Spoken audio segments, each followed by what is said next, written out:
Hey sleuths, welcome back to Cold Case Study, hosted by me, Morgan, your favorite college crime junkie and caffeine addict. I posted hints about this case all week on my Instagram, which you should definitely follow. But before we dive into the nitty-gritty, I want to tell y'all about my new obsession. Crimes Are Us. That's crimes with a Z, not an S. Crimes Are Us is the perfect show to binge and is available on all streaming services. These girls love talking about true crime in a fun, unexpected way. If you want to get your spooky season kickstarted early, then you don't want to miss their Halloween countdown series. So head on over to their Instagram page, follow, like, subscribe, and all that jazz. I'm serious. Hit the pause button and go do it right now. Remember, that's Crimes Are Us with a Z. Now that you're back from following Crimes Are Us, let's get into today's case about the unsolved rape and murder of 6 young black girls, all of whom shared a similar, smaller-than-average stature in the District of Columbia between 1971 and 1972. The killer was dubbed the Freeway Phantom, and he has never been identified. The original evidence and case files were lost by the police, but grab your sleuth book and a cup of coffee because we're diving straight in. Can you help solve this cold case? On the uncommonly warm evening of April 25th, 1971, Carol Denise Spinks went out for groceries. Carol was 13 years old at the time and liked to jump rope and hula hoop with her friends. Carol's mother, Alantine, had forbidden her children from going out while she was visiting a relative just a few blocks away. But her older sister, Valerie, who lived across the hallway in the apartment building, asked the children for one of them to run down to the local 7-Eleven and pick up a few things, bribing them with the promise of a free soda if they did so, which is a deal I would have taken at that age. Carol walked fast, not wanting to be caught by her mother.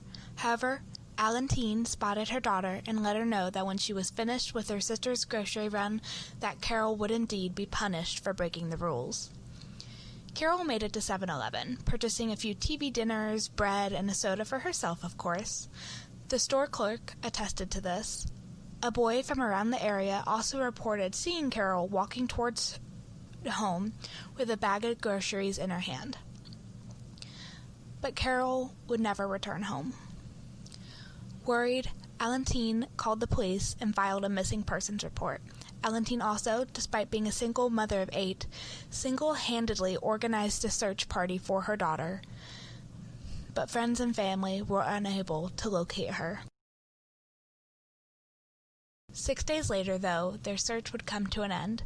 A group of children were playing behind St. Elizabeth Hospital, an important place to mark down in your sleuth book, when an 11-year-old boy wandered off, walking the grassy stretch down Anacostia Freeway. He was the one who discovered the body. Carol's body was found discarded on the side of the northbound I-295 freeway. She had been raped, sodomized, and strangled. Her hands, chest, neck, and face all had cuts on them. She was only in the 7th grade. The detectives who arrived on scene were John Moriarty and Rory Lamb, who canvassed the area while Vietnam War protests were occurring around the district. The detectives noted that Carol had been found in the same clothes that she had disappeared in, blue shorts, red sweater, brown socks, but an important fact to note in your... Upon autopsy, it was discovered that Carol had been kept alive for several days after being abducted, as her body had only been decompositioning for 2 or 3 days. There were also found to be green fibers on her clothing, believed to be from some sort of carpeting or rug. Next would be Darlenia Denise Johnson, a 16-year-old girl from the same neighborhood as Carol Spinks. 2 months had passed since Carol was abducted and murdered, and now it was summer. Darlenia wasn't concerned about a murderer on the loose, but with working as a counselor at a local rec center and spending time with her friends and her newfound boyfriend.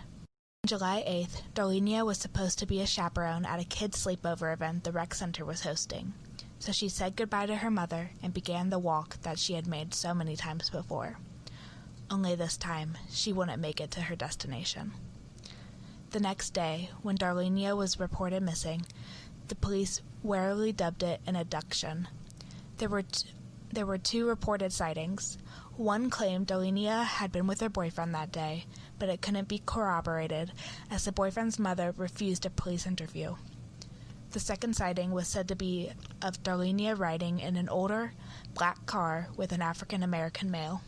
Claims were also made by those familiar with the Johnson family that after her disappearance, Darlenia's mother began receiving phone calls at strange times by someone that would taunt her, claiming that they had killed her daughter. Despite the similarity between Darlenia's and Carol's cases, police showed no interest in investigating. Later in July, a highways and traffic officer pulled over on the side of I-295, citing car troubles in his report. That is when he discovered a body in the grass, almost exactly where Carol's had been, just 15 feet away. When the officer notified dispatch that there was a young black woman's body there, he found out that one other person had already called in about seeing a body, though police delayed sending anyone to investigate. Later in the day, 2 beat cops were sent, but without exiting their vehicles, radio in 10-8 to dispatch, meaning that there was nothing to see there. Roughly a week later, DC's weather took a hot turn, and on July 19th, a person who had called the police about the body returned to the dump site to see if the body had been removed. It hadn't been. Disturbed and angry, the person called his boss, ranting about police inaction.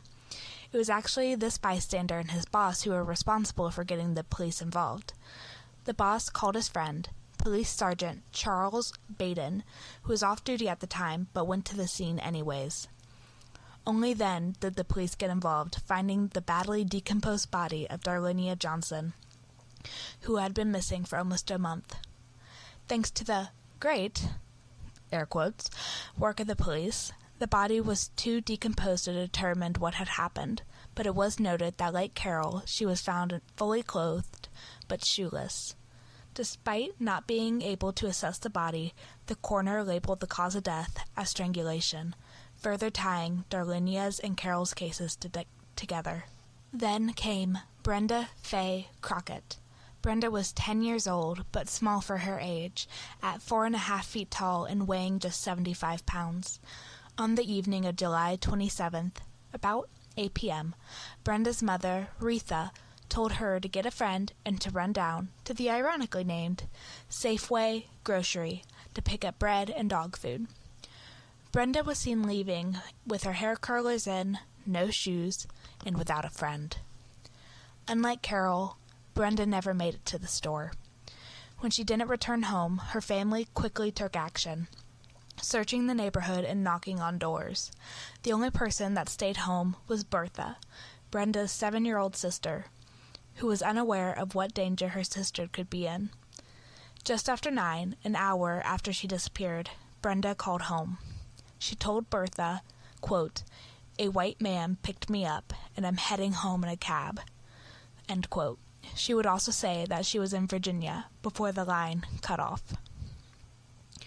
Brenda called home a second time about an hour later. This time, Retha's boyfriend picked up. Brenda told him the same thing she had told Bertha, and when asked if she was in Virginia, Brenda stunned them by asking, quote, "No. Did my mother see me?" end quote. To which their boyfriend responded, quote, "How could your mother see you if you're in Virginia?" end quote. The boyfriend demanded. He then heard heavy footsteps, and Brenda said, "Well, I'll see you," and the call ended. Just 8 hours later, Brenda's body would be found by a hitchhiker off of U.S. Route 50. Brenda had been raped and strangled. The scarf used was still knotted around her neck. Police noted that she must have been bathed, as her bare feet were too clean to have walked anywhere. On her clothing, police also found green fibers, just like the ones found on Carol Spinks's body. Police would later theorize that Brenda knew her abductor, citing the quick turnaround between when she went missing and when she was found. They believed that it was also because she had been kept local, which they also cited as a possible explanation. That's why Brenda made the phone calls home, allegedly, It was because the man that took her knew her mother and wanted to be sure that he hadn't been spotted by Retha, and that the blame would be shifted to a white man in Virginia. The lack of progress made on the cases caused outrage in Washington's African-American community, and I mean, rightfully so. 3 rapes and murders had occurred, and the police didn't have a single tangible lead. There's a quote from Evander Spinks, Carol's sister, that says, quote, "You better bet that if these had been white girls, the police would have solved the cases. They didn't care about us. All these cases involving white girls still get publicities, but ours have been forgot." After Brenda Crockett, who I'll refer to here on out as Brenda C., was Nenomoshia Yates, better known as Nino. Nino was 12 years old and lived with her dad and stepmom in Northeast. Nino's stepmom had just given birth, so the whole family was pitching in around the house, and Nino was sent to the, again, ironically named, Safeway grocery store. I don't think it was the same one, but still an interesting coincidence. The grocery list included sugar, flour, and paper plates. Just like Carol, Nino purchased the items as confirmed by a store clerk, but later they were found scattered around outside of the Safeway. 3 hours later, Nino Yates' body was found off of the shoulder of Pennsylvania Avenue in PG County, Maryland, by a 16-year-old hitchhiker. Again, she was dressed, but missing her shoes, with green fibers on her clothes. The coroner would determine that she had been raped, like the others, but Nino's strangulation was excessive, noting that her esophagus had been broken. I couldn't find the exact amount of pressure that it would have taken, but it takes 150 pounds of pressure to crush the trachea, which is in the same area of the neck block as the esophagus. Again, the investigation went nowhere. There was a witness statement that Nino was seen getting into a blue Volkswagen, but apparently it was a very popular car back then, so it was never tracked down. After these 4 murders, police determined that there was officially a link between the cases, that there was a serial killer on the loose, abducting, raping, and strangling young black girls in the D.C. area. The Daily News, a newspaper that is now out of business, coined the name the Freeway Phantom in regards to the killer, which, since it's the title of my episode, you guys can assume that it stuck pretty well. Why? Well, we'll get to that in a sec. It was also announced around the time that the FBI would be joining the investigation, eager to try out their new skill, criminal profiling. Which, side note here, this case was the official inspiration for 3 Criminal Minds episodes. In Season 4, there was Catching Out, where the killer dumped the bodies along the freeway, A Shade of Grey, where the killer was a pedophile who abducted, raped, and strangled children, and in Season 6, there was an episode called Remembrance of Things Past, where the serial killer abducted young females from public places and was given a nickname by the media. Denise Woodard, or Brenda W., as I will refer to her from here on out, so that you won't confuse her with Brenda C., was an 18-year-old living with her family in Baltimore, Maryland.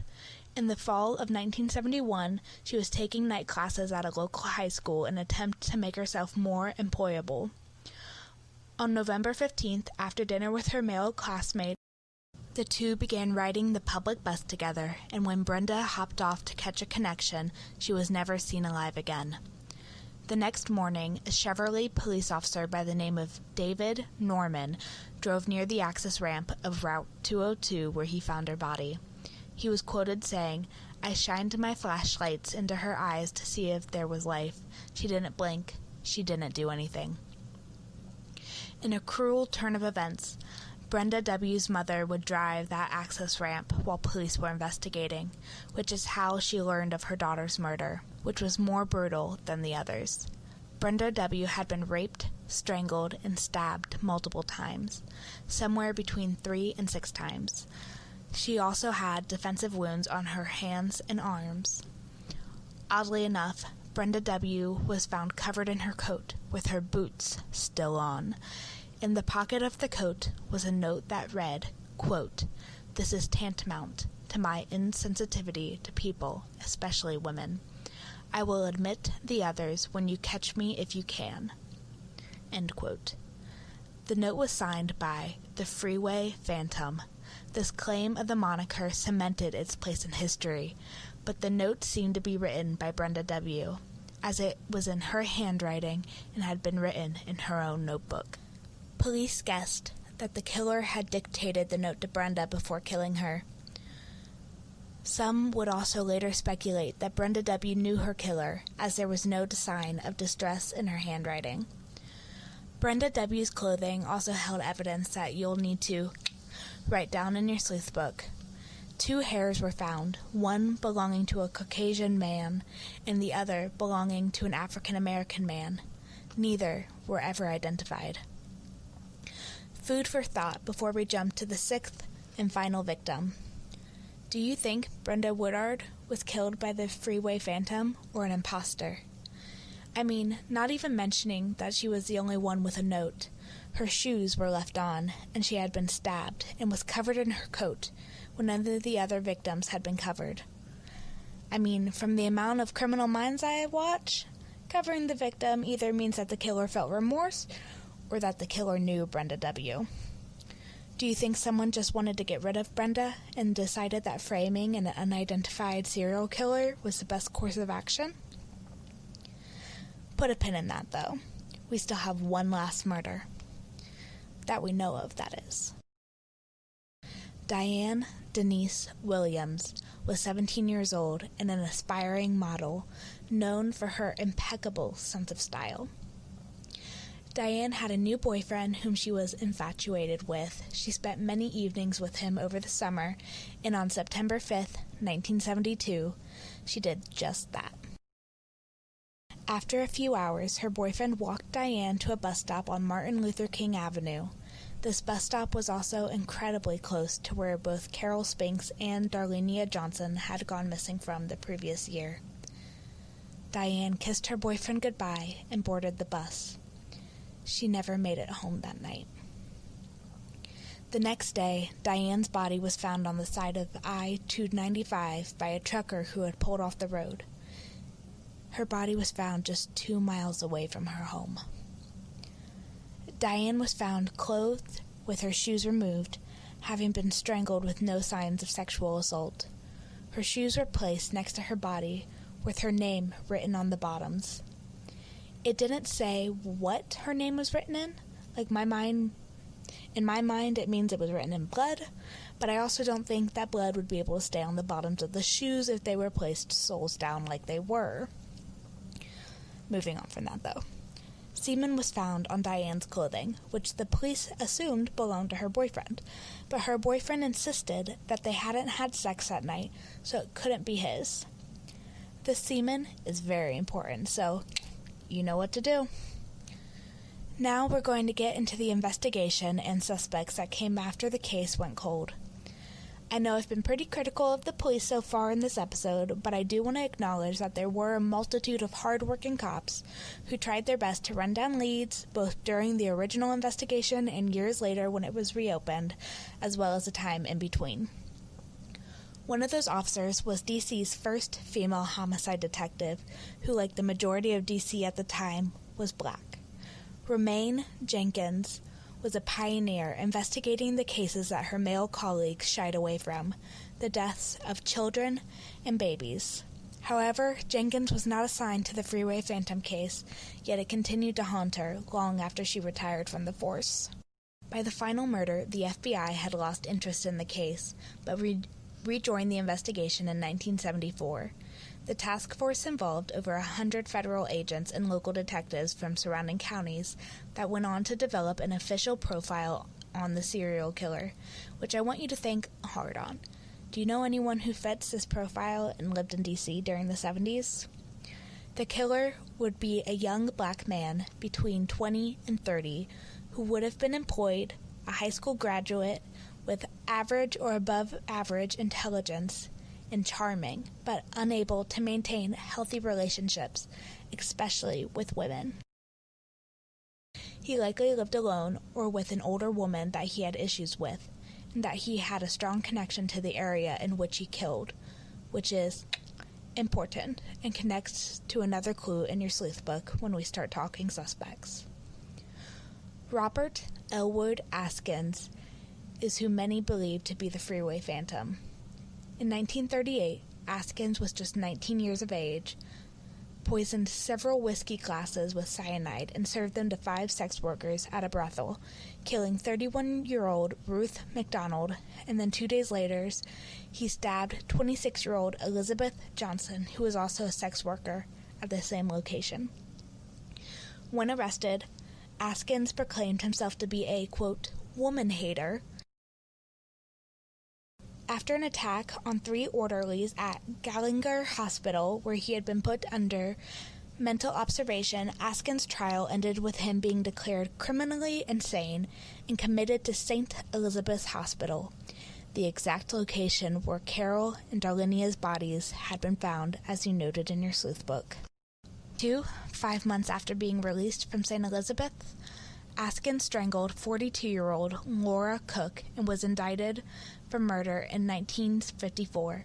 It wasn't clear if he ever went to trial for that indictment, but Askins' 1938 murder was retried after the assertion was made that Askins was sane at the time of the killing. When retried, Askins was convicted of second-degree murder and sentenced to 20 years to life, but it was overturned in 1958. Askins would go on to work at St. Elizabeth's after his release as a computer technician, where he seemed to have rejected his criminal ways and reintegrated into civil society. Askins came on the radar for the Freeway Phantom murders when he abducted and raped a 24-year-old woman in 1977. During the trial in 1978, it came out that Askins had a favorite word, tantamount, which had been used in the note found on Brenda W.'s body. A search warrant on Askins' house was executed, including a full excavation of his backyard, but no tangible evidence. Askins claimed that he did not have, quote, the depravity of mind required to commit any of the crimes, end quote, despite having been convicted of kidnapping, rape, and strangulation. He would die at the age of 91 on April 30th, 2010, still imprisoned at the Cumberland, Maryland Federal Correctional Institute. Another strong lead was that of Edward Sullivan and Tommy Simmons, 2 ex-cops who murdered Angela Denise Barnes, a 14-year-old black girl, during the time the Freeway Phantom was active. Angela had been shot, and when the 2 ex-cops confessed, they were adamant that they hadn't killed the other 6 girls. Last 2 before we wrap up. If you haven't heard of the Green Vega rapists, listen up. They were a small group of rapists known to operate in the D.C. area who are suspected of having perpetrated hundreds of rapes. When the Freeway Phantom murder stopped, all known members of the gang had been locked up, and while in prison, Morris Johnson Warren, a Green Vega, turned informant for the police on the grounds that he was promised anonymity. Warren provided accurate details and would commonly be taken to different crime scenes to walk police through what happened to the victims, which he did so in a fashion that showed that he had been told the information and hadn't done it himself. But police took his word seriously, as they believed they were getting close to a break in the case, and would soon be able to name the Freeway Phantom. However, it happened to be an election year. State's Attorney Arthur A. Marshall was running for re-election and boasted to any media outlet that would listen that they were close to closing the Freeway Phantom case because they had an informant, even going as far as to name the prison in which Warren was serving his time. Ironically, Warren heard the news broadcast this information while he was riding in a police car heading towards a crime scene. Upon hearing it, Warren recanted. He claimed that he had made it all up, it was all a hoax. He had no further information, and all the information he had given previously was false. The investigation into the Green Vegas soon halted, and many of the investigators at the time went to their graves believing that the Green Vegas were responsible for the Freeway Phantom murders. Our final suspect is James Groom. James Groom was not picked up by any mainstream media, but was published in the regional newspaper, the Baltimore Afro-American, on October 21st, 1972. About a month after Diane's murder, Groom abducted a 17-year-old waitress, offering her a ride home. Instead, he drove to a remote area and raped her. Later, as they drove away from where the assault took place, Groom was quoted saying, "Have you ever heard of the Baltimore-Washington Expressway Phantom? Well, I'm him." End quote. Groom let the girl go and was quickly arrested. I couldn't find too much information on how the police investigated James Groom concerning the Freeway murders, but it's possible, due to the lack of interest shown by a majority of investigators early on in the case, that there wasn't any investigation to speak of. The police didn't believe that Groom was the Freeway Phantom for one reason in particular: he was white. While it is true that most serial killers and rapists don't commit crimes out of their own race group, that isn't a reason not to investigate the possibility of a white Freeway Phantom, since a Caucasian male hair was found on Brenda W.'s clothing, as we noted in our sleuth book.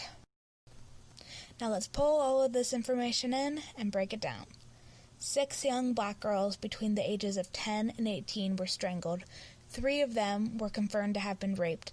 4 of them were found purposely shoeless, and they had all been abducted from around the same area, walking alone in the evening.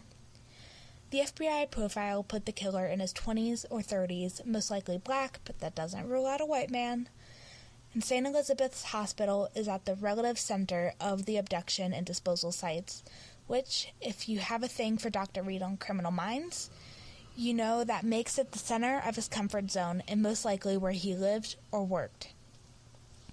D.C. at the time, and especially so in the areas where the girls went missing, was predominantly African American, meaning the killer was either African American or, if he was white, fit in the area and wouldn't have been thought of twice if he was spotted walking down the street. Also, according to a book by Blaine Pardoe and Victoria Hester, quote, "He kept textbooks from one girl, curlers from another girl, shoelaces from another girl," end quote. They note this because they are seemingly random items, and if you know someone with them stored in a box somewhere or something like that, then you know who the Freeway Phantom is. Personally, I have strong feelings towards Askins being the guilty party. The only way to prove this, since he died in 2010, would be through the DNA evidence. Surely the semen sample on Diane's clothes could have provided that, right? Well, guys, in 2001, when Detective James Tranium took over the case, he realized that all of the case files and original evidence had been lost by the D.C. police. However, the sweater with the semen on it had been stored by the Maryland State Police. Tranium submitted the sweater for DNA testing 3 times, first with Maryland PD, then with the FBI, and the third time he sent it back to Maryland, where it was lost. He did this runaround because the sweater was put way far back in the back catalog, years down the road, and he wanted it tested then. He wanted justice then. I'm sure he still wants it now, just like we do. MPD lost the sweater, and they now claim that they never received the sweater, and until it is recovered, all hopes of DNA evidence solving the case has been lost. But as always, I want to know what you think.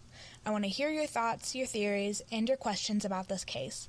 Do you think one of the suspects we discussed is guilty, or do you think that someone who was never identified killed these girls? Do you think that Brenda W. was a victim of the Freeway Phantom, or someone that left the note with her as a way of getting away with murder? What about Brenda's calls home? Why did none of the other victims call home? I want to hear your thoughts on it all, so DM me on Insta at coldcasestudy or email me at coldcasestudy@gmail.com.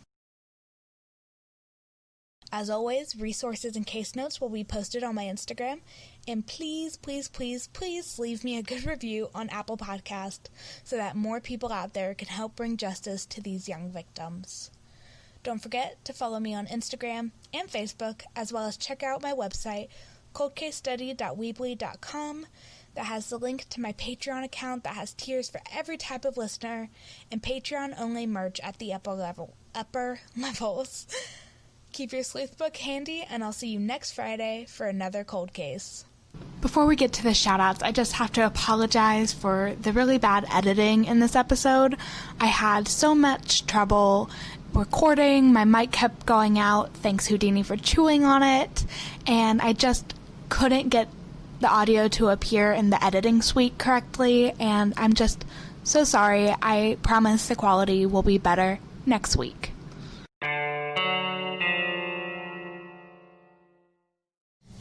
Big shoutouts this week to my awesome brother Travis for reading this week's script. With those adjectives, you can tell that he edited my script as well. To Crimes R Us for advertising me in their newest episode, which dropped yesterday. So go like, subscribe, listen, and leave a 5-star Apple podcast review for them. And to Young Queen, a personal defense shop on Instagram that's just starting out. So go give her a follow as well for me, and I'll let you know when content drops on her new shop. Also, I'm starting to sell personalized necklaces for cold case studies, so check out my Instagram. I'm going to try to set up an Instagram shop and all that jazz. So let me know if there's any type of merchandise that you guys think would be awesome to sell. Love you, and I'll see you next week.